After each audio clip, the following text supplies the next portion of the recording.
Alors Andrea Cotarac, je vais commencer avec vous.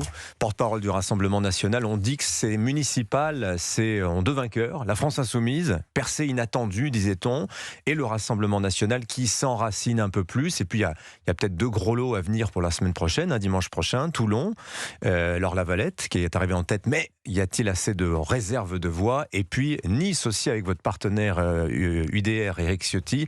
Quel bilan vous faites, Andrea Cotarac? C'est bien là, j'ai raison dans ce que je viens de dire? Oui, et d'ailleurs je vous remercie parce que juste avant, vous êtes le premier plateau, pourtant j'en ai fait un certain nombre depuis dimanche soir, à parler de l'abstention. Parce qu'en réalité, réserve de voix et abstention, c'est finalement ça l'inconnu. On a tellement, depuis 2014, fusionné des communes, fait des intercommunalités, fusionné des régions, on a un petit peu éloigné le pouvoir politique et les centres décisionnels du citoyen, ce qui fait peut-être que ça joue sur l'abstention, où les gens se disent mais je vote pour quoi, pour qui, pour quelles raisons, quelles sont les compétences des uns ou des autres. Donc je pense que ça c'est la première question. La deuxième, en ce qui concerne le Rassemblement National, là où je suis moins d'accord avec vous, cher Dimitri, c'est... il n'y a pas la droite des champs et la gauche des villes, puisque Marseille, grande métropole, est possiblement, dimanche prochain, libérée par le Rassemblement National.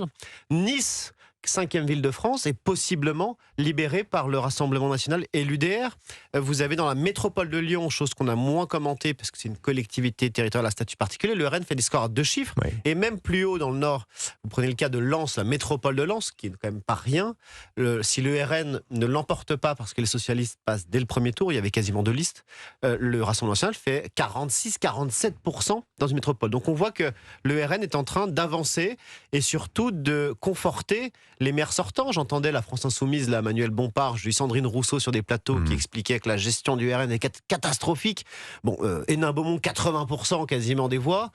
C'est pas l'avis des électeurs. Perpignan, grande ville aussi, Monsieur Louis Alliot, réélu dès le premier tour avec les félicitations du préfet du département qui avait expliqué que sur la sécurité, seule la ville de Perpignan s'en sortait. Donc vous voyez, les électeurs voient, votent aussi, et adoptent le Rassemblement National. Beaucaire, évidemment. Briand-Masson à Cannes-sur-Mer. Tout à fait, oui. exactement. Voilà. Non, en fait, vous dites, voilà, c'est ce que disait aussi Jordan Bardella à 20h02. Ça a marqué tout le monde qu'il soit le premier à prendre la parole, à louer la gestion RN, la gestion municipale, Andrea Cotarac. Oui. Oui, tout à fait. Comment ça se fait? Est-ce que vous formez, est-ce que cette expertise municipale du RN, est-ce qu'elle est travaillée en interne, j'imagine? Elle est travaillée d'abord par les sortants, puisqu'on a quand même plusieurs années maintenant de gestion locale, communale. Et finalement, malgré la caricature de la gauche et de l'extrême gauche qui appellent, alors ils sont vraiment pas surprenants, on peut les anticiper à 200 km d'un avion, ils appellent au Front républicain parce que le RN c'est catastrophique. Bon, la réalité, quand vous êtes un peu plus sérieux et que vous regardez avec un peu plus de subtilité ce qui se passe dans les communes du Rassemblement National, ils seraient très étonnés de voir que les personnes, qu'elles soient d'ailleurs, parfois qu'elles votent à gauche au niveau national ou à droite, votent RN et adoptent le RN parce qu'ils sont satisfaits vraisemblablement, c'est les chiffres encore une fois, c'est pas un point de vue, c'est les chiffres électoraux, sont satisfaits par la gestion du Rassemblement National. Gabriel Cluzel, comment vous regardez la performance électorale du RN à l'issue de ce premier tour? Alors, le premier point, c'est qu'on peut quand même s'arrêter un peu sur l'abstention parce que je crois que l'abstention, c'est le camp du tout est foutouisme, si vous me permettez cette expression. C'est-à-dire qu'il y a des gens qui se disent de toute façon tout est foutu, ou en tout cas, vous l'avez dit, c'est pas le maire qui dirige. C'est un petit peu comme à l'échelon national quand on dit c'est l'Europe qui dirige. Donc de toute façon, à quoi ça sert que je flingue mon week-end, très honnêtement. Donc là, je pense qu'il y a cette démarche-là. De toute façon, le maire, il a plus beaucoup de pouvoir et on leur a dit dans nombreux sujets. Je vais donner un exemple qui intéresse spécialement les électeurs du Rassemblement National, peut-être, c'est celui des logements sociaux. On leur dit, de toute façon, même si votre maire s'y oppose, il y a le préfet qui s'y substituera, s'il marche pas droit. Donc, si vous voulez, je pense que tous ces sujets-là ont démontré à un certain nombre de gens, même s'ils continuent à aimer leur maire, dit-on, eh bien que finalement, le pouvoir n'était plus là. Donc, je pense qu'il faut quand même y faire vraiment attention. Après, il est parti où le pouvoir des maires, alors? Il n'est pas parti... vous aurez remarqué d'ailleurs qu'on ne sait pas qui dirige dans ce pays. Parce que c'est les intercommunalités. Mais parce que c'est vrai que les Lyonnais, ils votaient 3 fois hier. Mais il y a une dissolution du pouvoir, vous avez remarqué, dans ce pays. Ce qui permet à chacun de dire à chaque fois, d'ailleurs, c'est pas moi. Mais bien sûr. C'est pas moi. Et ça, c'est une façon de se dédouaner. C'est le gouvernement par l'ingouvernabilité. Vous voyez, c'est un peu tordu, mais nous arrivons à ça. Et vous pouvez prendre chacun des sujets. On vous dira, non, mais c'est pas lui, mais c'est pas lui, c'est pas lui. Enfin, on sait pas. C'est la politique de la patate chaude. Donc, de fait, le maire n'est pas vraiment...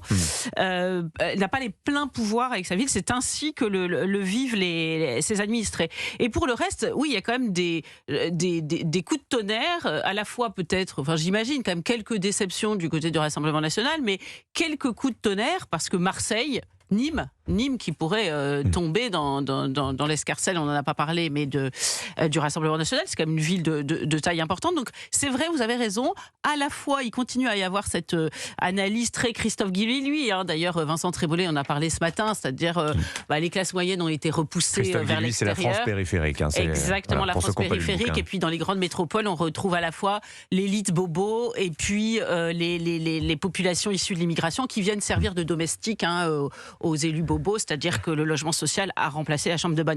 Donc voilà, mais il y a toujours ça, mais néanmoins, c'est vrai qu'il y a une percée dans les grandes villes, dans certaines grandes villes. Vous avez toujours l'image qui va bien, Gabriel. Les logements sociaux ont remplacé les chambres de bonne. C'est vrai, non? Ouais, ça fait vrai. Non, mais c'est très très vrai, vous avez complètement raison. Parmi les informations de cet après municipal, on apprend que Nathalie Saint-Cric du service politique de France Télévisions est sanctionnée pour une semaine par la chaîne pour un mot qu'elle a eu hier à l'antenne. Alors si vous n'avez pas suivi la soirée électorale sur France Télévisions, peut-être ne l'avez-vous pas vu. Bah tiens, voilà ce qu'elle a dit hier, Nathalie Saint-Cric, pendant l'émission en direct, cette soirée de décryptage du premier tour des élections municipales. On va écouter en direct Éric Ciotti en tête à Nice. Alias Benito. Voilà, donc c'est ça, quand on laisse les micros ouverts, ça fait mal. C'est dangereux. Alias Benito, salut, voilà. Donc elle ne fera pas la soirée électorale dimanche prochain sur l'antenne du service public audiovisuel Nathalie Saint-Cric, dont vous disiez... Oh la mauvaise langue, Andréa Cotarac. Toute la famille de Nathalie Saint-Cric était à l'antenne hier. Bon, on va dire qu'ils sont un peu en roue libre, c'est-à-dire qu'après la commission d'enquête sur le service public télévisuel, sur France Télévisions, sur leur parti pris, alors que tous les Français payent des impôts pour faire tourner évidemment le service public audiovisuel.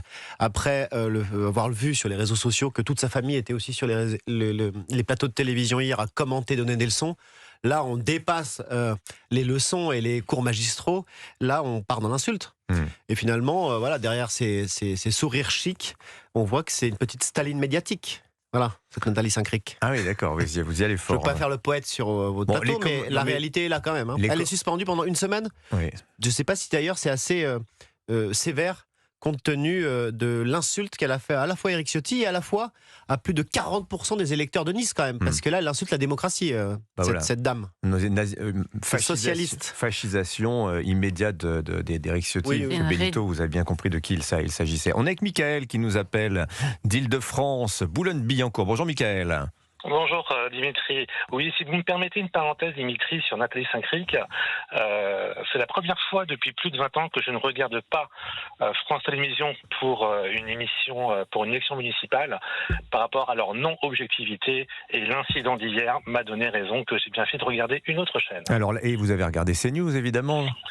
Je voulais pas le dire, mais bon, vous avez si vous pouvez. Ah oui, il y avait plein de micros européens hier sur l'antenne. Bien sûr, j'ai vu CNews, oui, absolument. Bon, de quoi vous êtes allé voter, j'imagine, hier, Michael? Absolument, oui. Tout à fait, oui. Alors votre regard. Alors, mon regard, on appelle à l'union des droites. Et pour moi, Dimitri, ce serait vraiment plus l'union des Français qui aiment la France, de tous bords confondus. Parce que lorsqu'on voit ce qui s'est passé à Saint-Denis, les slogans qui ont été portés, je trouve que lorsqu'il y a le feu dans un appartement, on ne cherche pas à savoir l'origine des pompiers, on éteint d'abord l'incendie. Et après, on reconstruit, et après, on fait l'état des lieux. Je pense que là, on est arrivé à un tournant que j'avais dit il y a plusieurs semaines, qui, en fin de compte, à l'image de ce que va être les élections présidentielles au niveau du deuxième tour entre le RN et la France Insoumise, qui est pour moi la France Insoumise, un parti hors républicain.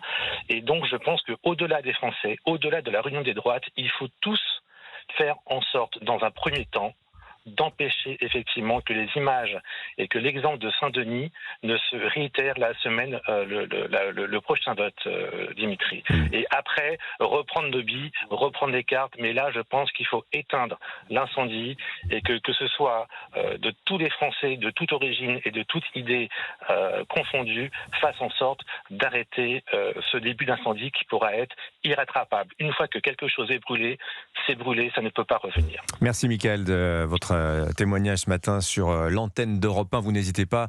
On rappelle le numéro du standard pour 01 80 20 39 21. C'est un numéro non surtaxé. Jacques Sorel du service politique d'Europe 1, vous êtes avec nous aussi. Oui. Alors, je suis frappé quand même, juste après les résultats du premier tour, qu'a-t-on entendu à gauche comme à droite? À gauche, il s'agissait de faire barrage au fascisme, c'était le mot, les expressions employées, notamment, alors quand même très étonnant de la part d'Emmanuel Grégoire à Paris, comme si le fascisme était au bord de prendre l'hôtel de ville, ce qui est quand même très très très loin d'être... Mais ce qu'il faut noter d'ailleurs dans les différentes prises de parole des représentants de gauche, notamment Marine Tondelier, c'est que on ne parle plus d'extrême droite, c'est l'extrême droite et la droite dans son ensemble finalement. C'est-à-dire qu'il n'y a plus de distinction, même avec les Républicains. C'est-à-dire que dans le front républicain, désormais à gauche, inclut les LR et même le centre-droit pour certains. Oui, vous avez vu de l'autre côté, ça marche pareil. Bruno Retailleau appelle à faire barrage à la France insoumise. On a une symétrie des barrages républicains d'une certaine manière. Oui, c'est ça. Et d'ailleurs, ça se met déjà en place, là où ça a pas mal bougé ce matin, c'est à Toulouse. Toulouse, où le maire sortant, Jean-Luc Moudin, qui est certes arrivé en tête, mais juste derrière lui, il y a le candidat François Piquemal, insoumis, qui est arrivé devant le candidat socialiste. Surprise, hein. Une surprise, et l'autre surprise, c'est que ce même candidat socialiste accepte ce matin de se ranger derrière ce candidat insoumis. C'est-à-dire qu'il y a une alliance PS LFI qui se met en place. Avec comme dominant LFI, c'est ça l'idée. Avec comme dominant LFI qui, en tout cas dans cet accord, prendrait la mairie de Toulouse en cas de victoire, et le candidat socialiste, lui, prendrait la métropole par la suite. Donc c'est-à-dire qu'il y a, ça y est, les arrangements ont commencé. Et tout cela, et alors que... Mais ça a toujours été comme ça, André Cotard. Alors que dans le même temps, certaines figures... Mais alors qu'Olivier Faure disait qu'il n'y aurait pas d'alliance, alors que François Hollande expliquait encore ce matin qu'il n'y aurait pas d'alliance, et là on voit bien que très concrètement, sur le terrain, ça y est, ça se met en place. Et Gabriel Cluzel, je trouve la réaction d'André Cotard, je vous tacle un peu gentiment, mais ce que je trouve intéressant, c'est qu'effectivement ça a toujours existé. On est dans une élection à la proportionnelle, on gagne finalement aujourd'hui parce qu'on a des alliés, quelles que soient les relations réelles que l'on a avec eux, mais finalement le drame du RN, c'est que, à l'exception d'Éric Ciotti et de l'UDR, il ne parvient pas à trouver ce que LFI parvient à trouver chez les socialistes.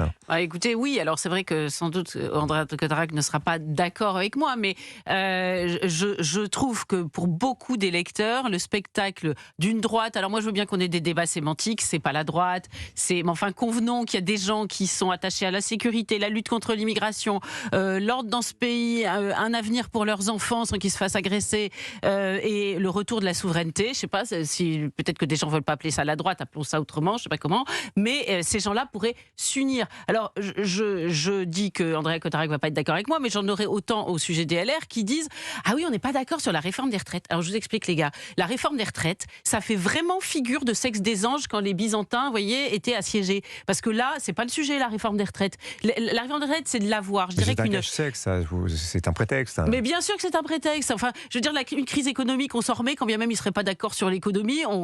Mais c'est compliqué. Puis d'ailleurs, on est déjà dans la crise économique, donc bon. Mais une crise après, il y aurait à dire existentielle, quand même sur on s'en remet difficilement. Pardon ? Je dis, il y aurait à dire sur les propositions. Oui, mais je vais vous répondre. Mais voilà, et je termine juste. Il me semble que les deux pourraient se mettre d'accord sur un socle commun, pour prendre un mot à la mode, mais un socle commun qui tient à cœur de tellement de Français. André Cotard, alors, on ne va pas ouvrir le débat sur la retraite, mais...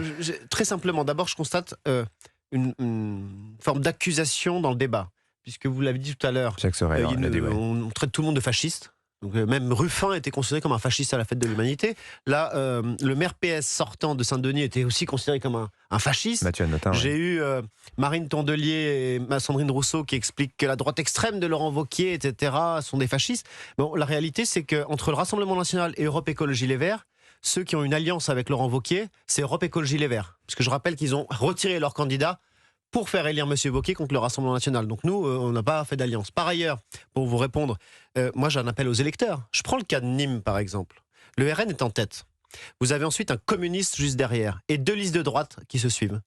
Est-ce que les électeurs de droite vont plutôt faire barrage au Parti communiste ou est-ce qu'ils vont voter pour leur candidat perdant qui semblerait, en tout cas, se maintenir au second tour? Voilà, c'est des vraies questions pour les électeurs. C'est pas les partis qui font c'est les électeurs qui font le parti. Et je finis juste sur un point.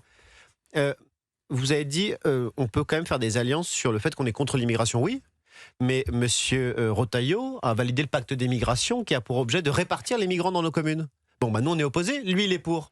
On peut parler de souveraineté. Nous, on était opposés au traité de Lisbonne et à la Commission européenne qui est toute puissance. Eux, ils sont pour. Donc, c'est quand même des lignes fondamentales. Moi, j'attends des LR qui nous tendent la main puisqu'ils font 4% et qu'on est le premier parti de France. C'est à eux de venir nous voir. Manifestement, ils ne le veulent pas. Donc, nous, on continue notre chemin avec les Français. La matrice morale, ça permet de systématiquement faire les fusions, les alliances à gauche. Il n'y a pas d'équivalent à droite.